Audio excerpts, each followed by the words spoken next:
are Pro Cannabis Media.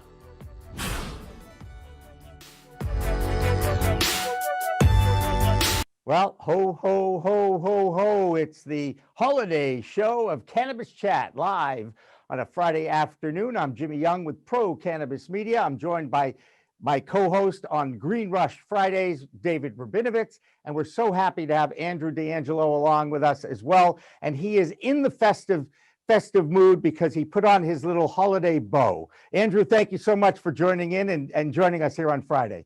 Well, it's great to be with you and your listeners today. So you are you're in California, in Oakland, at the world headquarters of Harborside, although I'm guessing you are remotely operating Harborside from your house. Am I accurate on that? Well, you're accurate that I'm operating from my house right now, and that Harborside's world headquarters is in Oakland, but I'm actually exited Harborside. I'm no longer an employee over there, still a co-founder, big shareholder, of course, but doing a lot of other fun things now. So yeah, like perhaps taking on the United States of America in a lawsuit, perhaps. Are you involved with that? Well, Harborside's very much involved with that, and I was involved with that for many, many years, over a decade. And of course, we're at the Ninth Circuit. I just hope that the new leadership of Harborside hangs in there and keeps fighting the case and doesn't settle. That's the only thing I'm worried about right now. Now, Andrew, if you don't mind, walk us through the case. This is about the punitive nature of 280E, right? Right. For those of your listeners who don't know about IRS tax code 280E, in the 80s, there was a big drug dealer who was dealing much harder drugs than cannabis. And he got busted, and he wrote his business expenses off on his taxes, and the IRS had to honor the deduction. So Ronald Reagan and Edward Meese at that time was the Attorney General.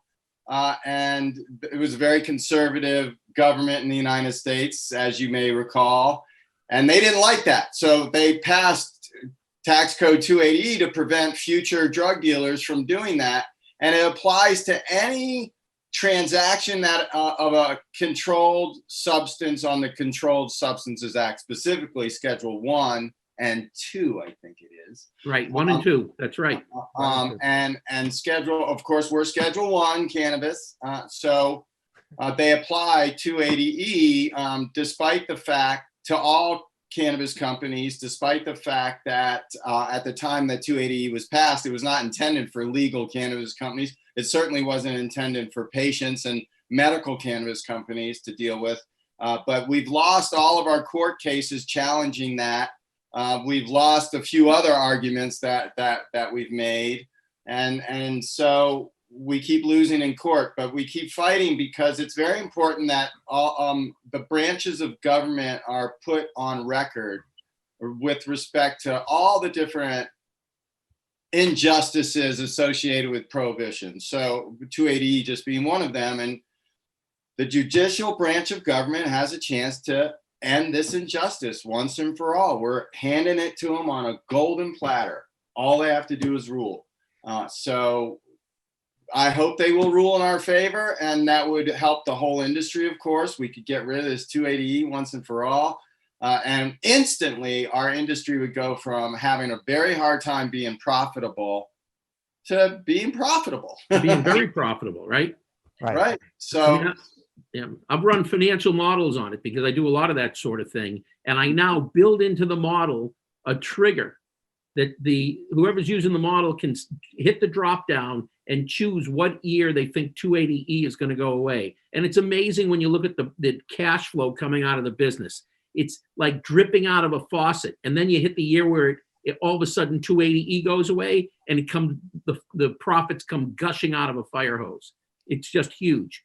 Yes, no, we at Harborside learned that very early, and the reason the IRS came after us was because the details of 280E, you have to make certain allocations for 280E on your tax return, and it's based on court cases and so forth. And we made very aggressive allegations that the IRS didn't like.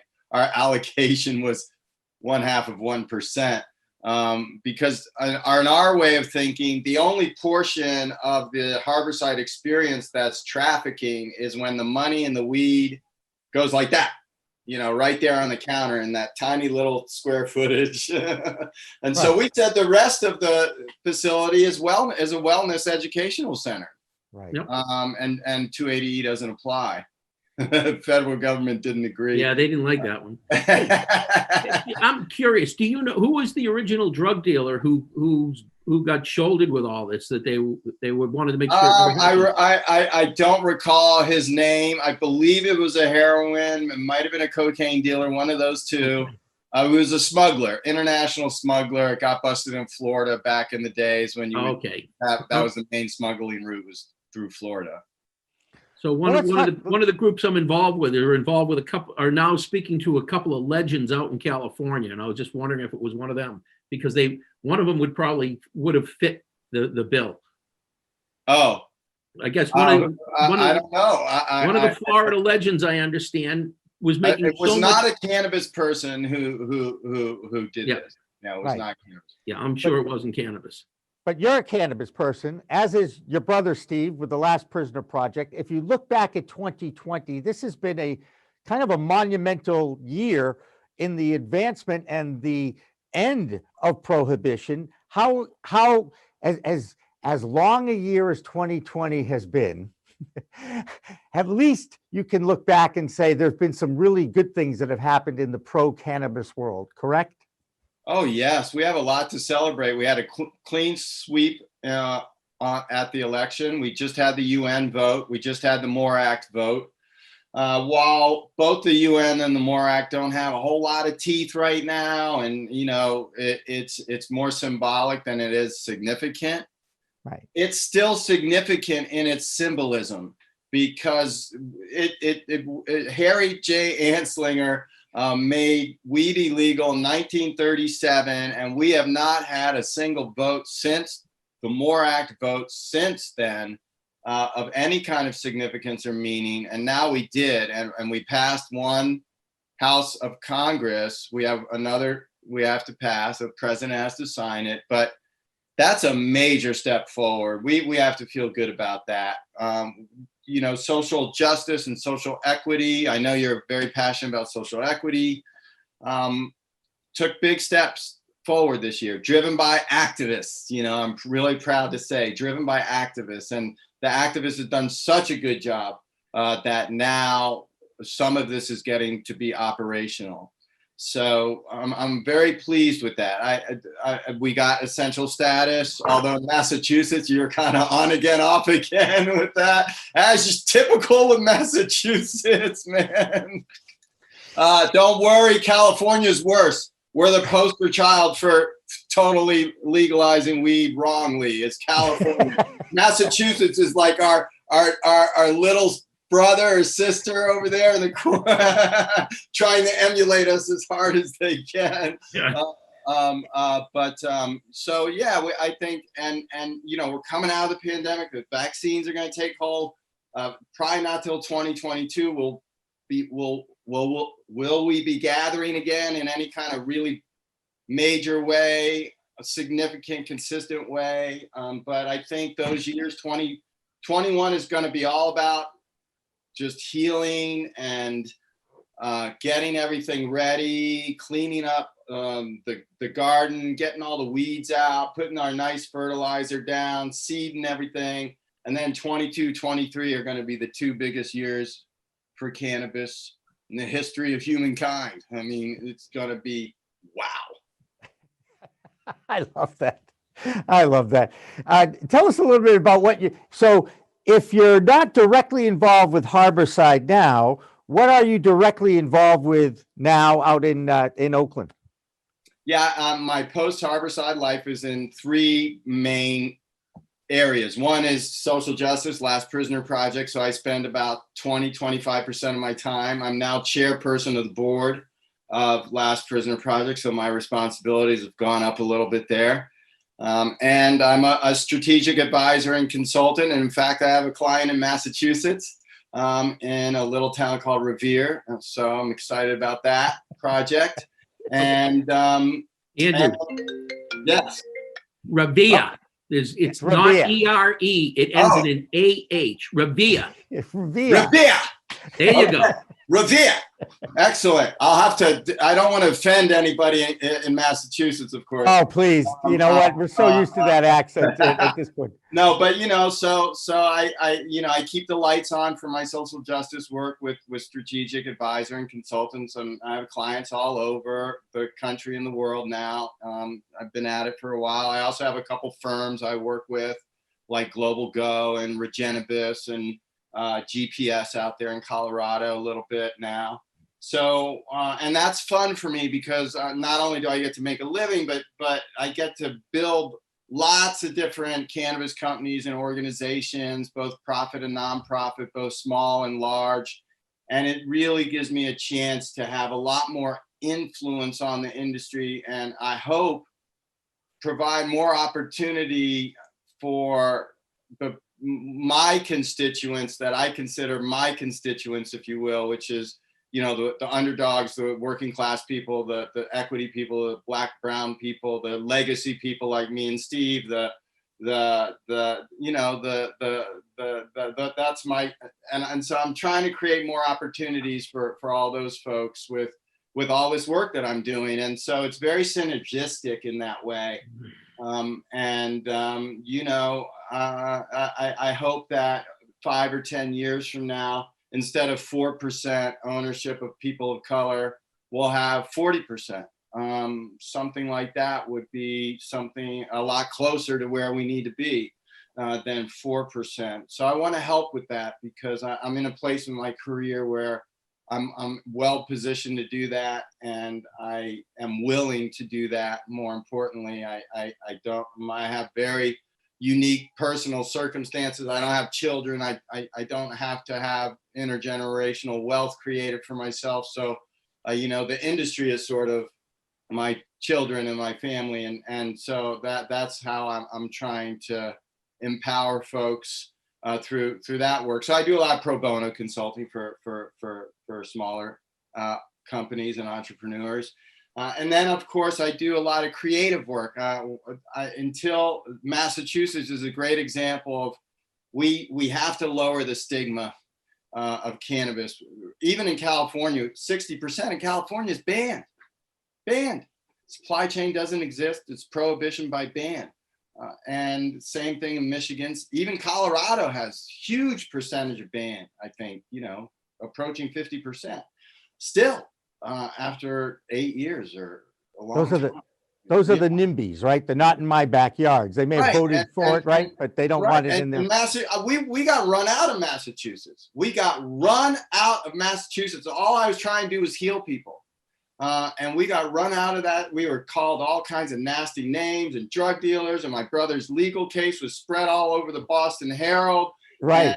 And it was terrible, And now my brother would qualify as an equity candidate in Massachusetts and probably get some benefits from it. So it's funny how these things turn, and it's not funny, it's deliberate. It's people like you working at it, people like me working at it, the activists. We're demanding this, and so we're making a little bit of progress. So I work on telling stories. I had a movie called CBD Nation, a documentary film I appeared in, I produced, all about CBD and children that have been healed with CBD and the science behind, and the origin story, more important, how the CBD miracle came to be. A lot of people don't know the origin story of CBD. It really came from a bunch of misfits and growers up in Northern California and Harborside in our laboratory. And, there was a lot of happy accidents and discoveries along the way of that story. And now you walk into any CVS, you get the CBD, and it's very mainstream. So we told that story. I made a little independent film called Freeland, which is about a grower in Humboldt. This is a narrative film. It's touring the film festivals right now. And it's about a grower up in Humboldt who is getting displaced by legalization and sort of the pain and trauma she's going through. And also she makes some mistakes. She made some errors in her decisions that caused her to be in a bad place by the end of the movie. And of course I write too. So I have a column with Playboy, and I'm going to be writing. I'm writing for Green Entrepreneur, and I think I quoted your holiday gift guide that was in Playboy. Cool. Yeah, I'm hoping that one was a lot of fun. Yeah, that one was a lot of fun. That one wasn't as serious as some of the other ones I had to write for them. But it's great. I really enjoy doing the creative work. That's where I really, time just flies by. I'm in the moment. I'm in the zone. I'm having a great time, and that's where I get the real joy of my work. And the other things feel a little bit more like work, but everything is mission driven for Steve and I at this point. We've been doing this so long. So every breath I take is about this mission, and everything we do is in some way integrated now. And it feels good when you're younger in life. Sometimes you struggle with that sort of integrating everything younger in life, passionate about into one package. And now I'm kind of enjoying being able to do that. So those are the three things I'm working on in my post Harborside life, and just trying to support Harborside too as best as I can from just being a shareholder and a co-founder. Can I ask you about the atmosphere as you go out and you are who you are and you talk to people, whether it's on this coast or in the Midwest maybe, or all the way to the left coast? Why do media people still look for the industry to trip up and fail rather than tell the stories? And I know you've heard a million of them, how cannabis has saved my life, cannabis has changed my life. Well, it's a very curious question I've asked myself many, many times. I've just, gentlemen,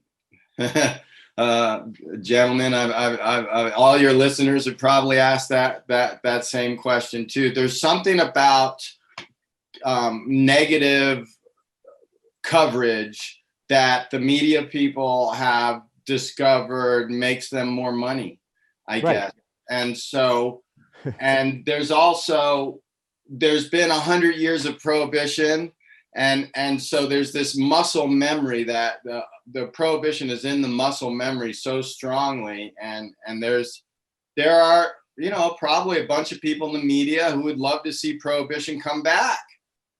They are against legalization and want to see prohibition come back. So there's some of that at work too. But I think it's really more just, the negative coverage.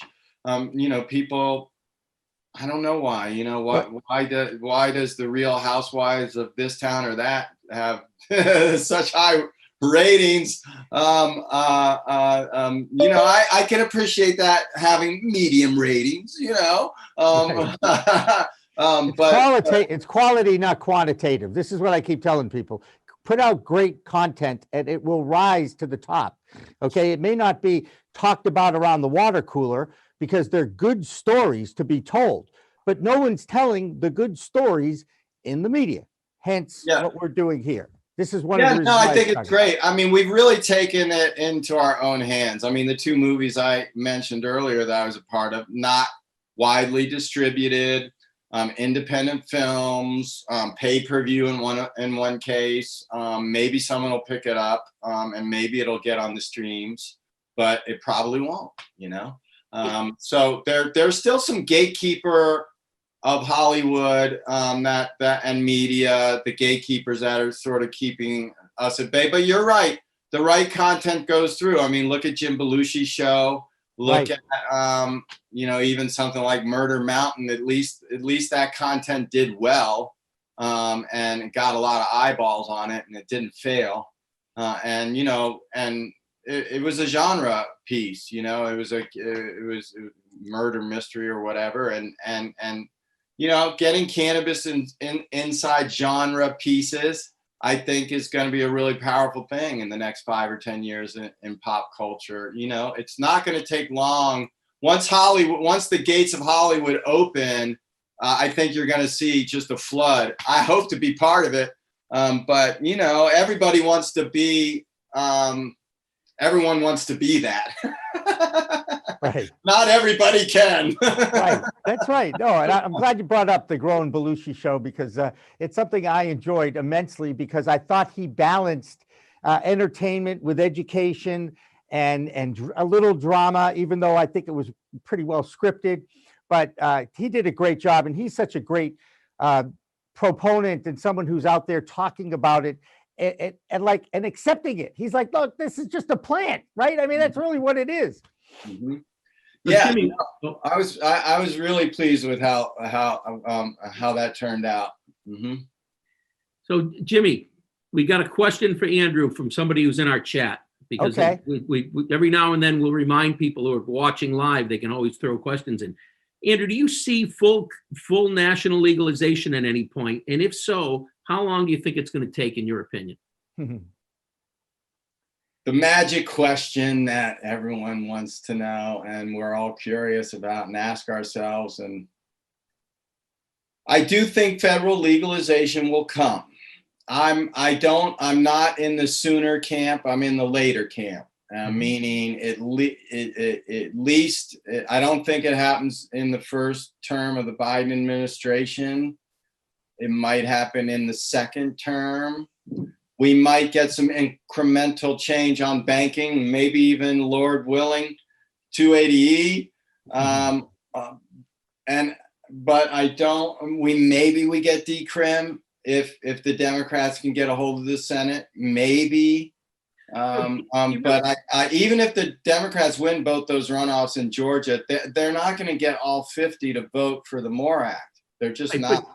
But decrim, they don't even need the Senate. They don't need the House. They don't need Congress for decrim. They just need the Attorney General. Right. My personal opinion is that Joe Biden is not interested in spending a lot of his political capital on cannabis before the midterms. Wow. After the midterms, I think he might be more interested. I would say that I hope that's not the case, because it's a huge strategic blunder for the Democrats. They should be embracing it. He should vote for decrim on day 3. He should be pushing it, right? Especially before the midterms. That's how I would like to see it go. But, just from the signal he sent on his transition committee and the signal the Democrats sent at the convention, there was just I think the word cannabis or marijuana was used once at the convention. And I think decrim was used once, and that was it. And so I was disappointed about that, given the clean sweep that I knew was going to happen just a little while after that. That did happen. Yep. And we know that the people we're more popular than any politician. And we'll win over and over again. So it's just getting it through the thick heads of the mainstream Democratic Party, and I don't think it's through their thick heads yet. I honestly don't. I hope I'm wrong. I pray every day I'm wrong. I want to be wrong. I hope to come on your show and say, yes, I was wrong. I really do.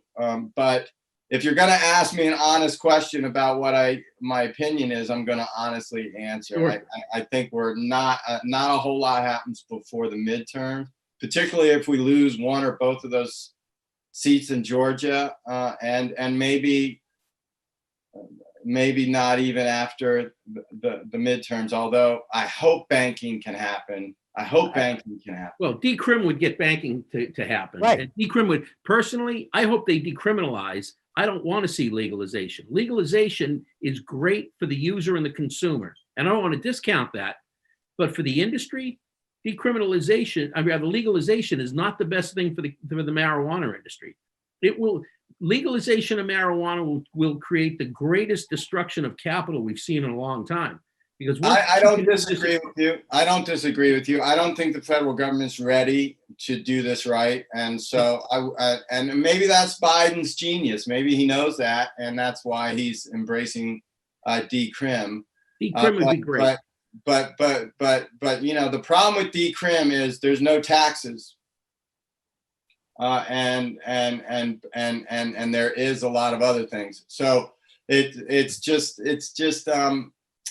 tricky, man. It's tricky. Yep. But I'd love to see decrim. I'd love to see the Attorney General do it with the sweep of a pen. You're right. Doesn't require any congressional action. Right. There's a whole lot of things that you can do with current law as president that doesn't require any action at all. Right. And the Republican Party's been a lot better at exercising that power than the Democrats have been in the past. But if any Democrat's going to be good at that, exercising the levers of those laws and powers, because the Senate passed most of them in the last 40 years that Biden was in there. So he should know how to do it. Will he have the will? You have to be brutal, man. You have to exercise those levels of power. You're going to piss people off. The right is going to scream and shout. They're going to call you all kinds of names. And the heat in the kitchen's going to get really hot. But you have to exercise the levers of power when you have a divided government and you've won an election. Hey, did you catch, there was an article, I don't know, about a week or two ago, maybe it was 3 weeks at this point, and it talked about the fact that marijuana, they did a survey after the election and concluded that a whole bunch of Democrats who didn't win would have done a lot better had marijuana actually been, had they taken the vote earlier. Yes, I tweeted about this. I tried to get their attention. Not that they're following my Twitter feed over there at the Democratic National Committee. I thought it was a real tactical error that they had there. We barely got the vote whenever it was a week or two ago. They almost got scared away of doing it that time. But they knew if they waited till the next session, they couldn't pass it maybe. Yeah. So you know, this is what happens with reform. They get backed into a corner, and then, you know, we get something. And, you know, like all these legalization frameworks in Massachusetts, California that are so screwed up, we had to cut all these deals with the devil to get it on the ballot, to get this group, that group, everybody, you know, and it was what we had to do to win the war. But along the way, we lost just about every battle. So now we have to get good at winning all those battles. Well, one of the most fascinating things here in Massachusetts was we legalized marijuana for medical purposes in 2012. We came around to legalize it in 2016, and one of the groups in greatest opposition to the legalization for adult use were all the medical operators, which shows as soon as money and economic interests get into this, boy, it changes everything. It's like, leave the door open until I get through, then slam it shut. Yeah, no, that's your argument for decrim, right? So, Right. And I don't disagree with you. I think it's an obscene gesture for any cannabis company or person or advocate to be opposed to anything like that. You know, there were a lot of legalizations measures I had to support that I didn't like. Prop 19 here in California that failed in 2010. I didn't like it. It wasn't a good framework. It was stupid that we ran it on an off-year election. Actually, the framework wasn't bad, but I knew it wasn't going to win because we were running it on an off-year election. So, but I supported it because the activists got it on the ballot. Yep. And that's it. That's it. And you know, come on. It's that would never happen to the right-wing people. Are so much more loyal than you know. I don't know.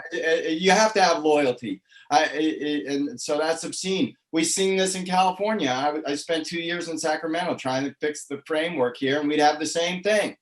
Someone trying to build a little moat around their business and not letting anybody else have theirs. And that happened with the CBD bill. We couldn't get. You can't grow fields of hemp and extract it into CBD here in California. Can't do it. Can't do it. Because we couldn't get the bill to pass. The only CBD that you can get in California is grown in a supply chain that's in the lab testing program of Prop 64. You can bring in CBD and sell it from outside California. And it's just this craziness because there was a cannabis company that had a robust CBD business that was in the tested supply chain, and they didn't want that business to be threatened. And it was tiny, and it was small part of the state, and only not that many people could. And so it was just a craziness, right? And this impedes our progress. So the only thing we can do is call folks out that do that, just like you're doing right now, I'm doing right now, and just shame people. It's like people don't want to have home grow in the frameworks. We had that whole scandal in New York where all these big cannabis companies are trying to make home grow not illegal in New York. And it is not. It wasn't in the framework that was talked about in New York. And that's just another thing. That's one, it's greedy. Two, right, there's no threat. It actually, you want people growing at home, because the more people grow at home, the more people consume cannabis. The more people consume cannabis, the more they're going to go in your shop and buy stuff that they can't grow at home. Ah! I don't want to grow it because that's too much pressure on me, because I would probably kill the plant. That's why I'm surrounded with plastic plants. I like plastic plants because they don't die. They look wonderful. That's the thing, man. I mean, even when you have home grow on the books, most people don't go through the trouble of doing it. And come on, it's like tomatoes. How many people actually grow their own tomatoes rather than go out and buy them? Right. I mean, I keep likening marijuana to tomatoes, because in the end, it's an ag product. It's right. just a special ag product because it's illegal and it's got this wild cloud over it. But once the cloud goes away, it's an ag product. Right. Yeah. And the difference that I would advocate for, and we have this in California, and you have to embed this in the law, as you guys know. But I think cannabis that people grow in their backyard ought to be able to be traded for goods and other goods and services. So in California, if you're an adult, you can give, I think it's up to an ounce or two of weed to any other adult for free. You can just give it to them, and you don't need a license, and you don't need anything like that. Right. And I want to see cannabis has always been something that working class people and the people used as currency. So if you were not a plumber and your pipe broke, but you did have a couple ounces of weed, you could trade weed to a plumber who'd come in and fix your pipe that broke. And I'd like to see cannabis that's grown in people's homes be able to be given away and traded for goods and services. I don't think people should be able to sell it, but I do think people without a license. You want them to be able to sell it with a license. I don't think you should be able to grow a bunch of weed in your backyard and then sell it on the street corner. Like a lemonade stand. I get that. Right. We don't want that. Like a lemonade stand, because that kind of messes up the integrity of legalization in the framework, right? But let's not prevent people from using cannabis the way they have for a long time as a form of currency. So I think, and it speaks to that need for the nonprofit model to be in the ecosystem, whether it be people trading things or whether it be an association where people can share cannabis and gather and consume cannabis together. I love the theory. I do. I think it's a utopian theory, and I like the theory. But the biggest challenge is it's a money grab right now, and everybody who wants wants their portion of it. Sure. Right. And that's and it feels like that in Massachusetts in particular, because the life cycle of your industry right now is sort of at that peak, because you just had adult use and there's not enough weed and there's no wholesale market. So you got all these people coming in and building that and spending big money and squeezing maybe smaller people out. So the struggle continues, right? And now in California, it was the law that it had to be nonprofit for a long time. And it actually really helped mom and pop businesses because it really, really helped. At Harborside, at one point we supported 500 small mom and pop businesses just to sustain our operations. And these are people making edibles in their kitchens and, growing maybe 8 lights or 12 lights or 20 lights, just pretty small, and just craft people, because they had to be patients. They had to be part of a collective. You had to really love weed, okay, to be in the thing at that time. Because the feds were still coming in and busting people. So it was a very gray market. It was a very gray market, but it had to be nonprofit according to the Attorney General at that time, Jerry Brown. And I remember being frustrated sometimes of this nonprofit thing, because I came from the legacy market. We didn't have any nonprofit thing going on in the legacy market, although we pretty much operated as a nonprofit because it costs as much to sell weed underground as it does to actually make it, but without getting busted, that is. If you embed these things in the law, and you don't even have to say everything's nonprofit, but you somehow create nonprofit models and structures within the law. Like, there's a whole bunch of legacy people like me and social equity folks maybe who they just want to build community. They just want a little community center. They just want a little brand. They just want an upper middle class life. They're not trying to get global domination. They just want a little spot. They just want to be a small business. That's what this country was on. It was the whole thing was small business, And we have the promise, cannabis, the promise of cannabis. One of the promises of cannabis is to bring that back to America. So I understand it's really a frustrating moment, but I hope that, what I'm starting to see in California as we're starting to come out of that moment is legacy folks, small businesses folks, we're learning how to form alliances. We're learning how to go around it. We're learning how to compete a little bit better. And we're active in making sure some of these licenses are going to at least our equity brothers and sisters, right? So, and then those folks are gonna build businesses, and hopefully not get sharked and corrupted by the corporate guys, I guess. Not all the corporate people are bad or evil. There's a bunch of good ones. I work with some of them, and they must be on the West Coast, Andrew. No, come on. They're socially responsible capitalists on the East Coast too, David. Okay.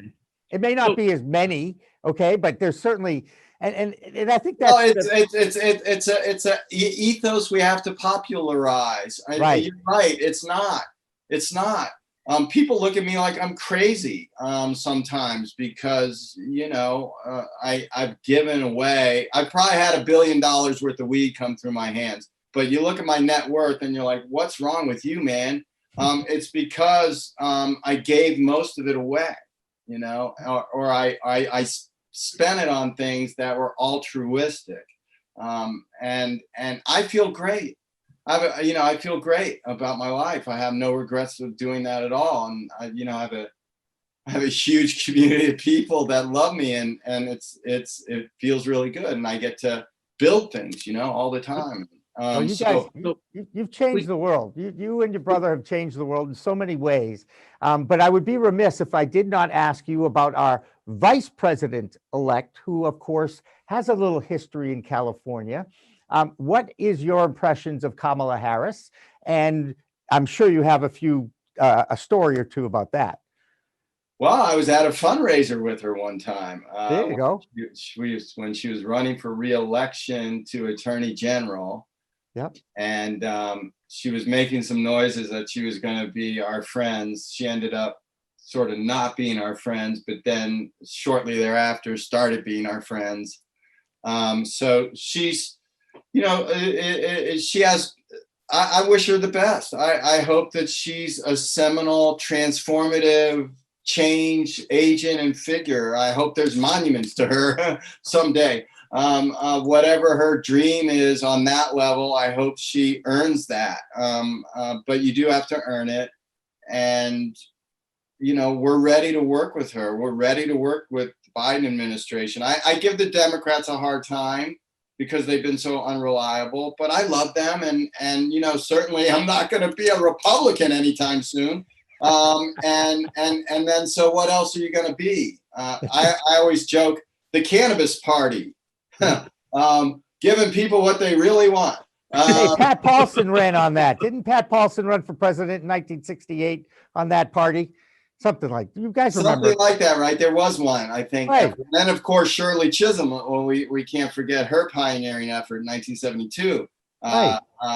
But in any case, I hope, we're ready to work with them. We know how to do it. We know how to make sure that all the stakeholders that the Democrats care about, whether it be labor unions or environmental people or what have you, we can thread all those needles.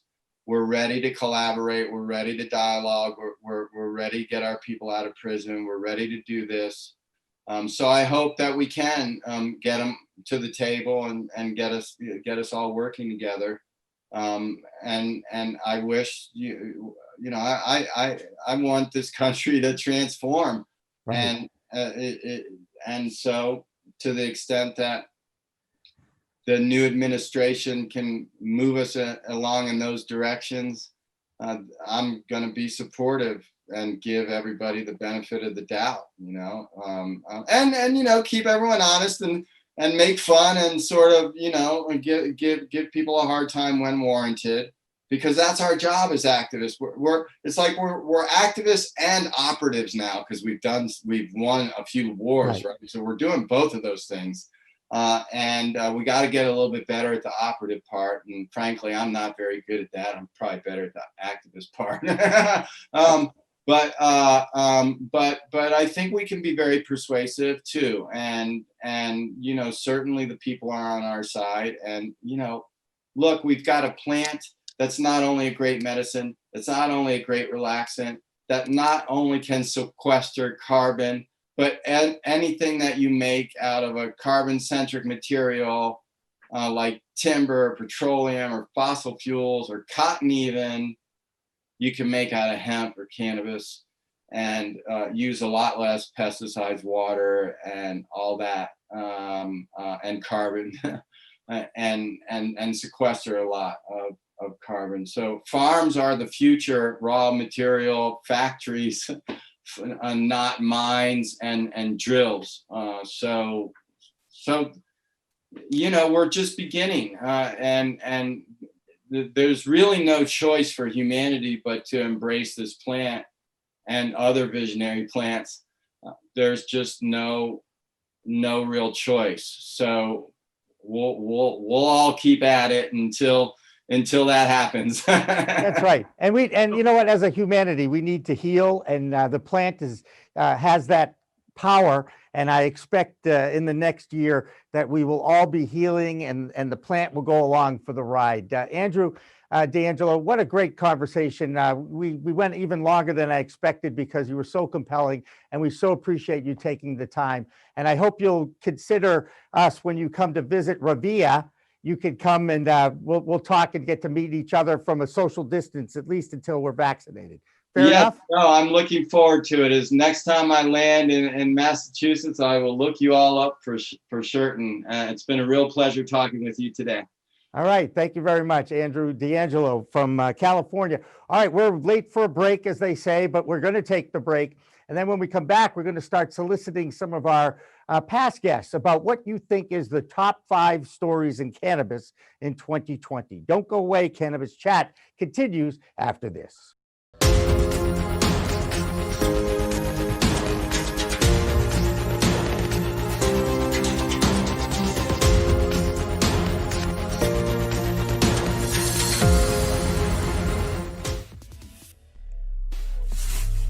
We are Pro Cannabis Media.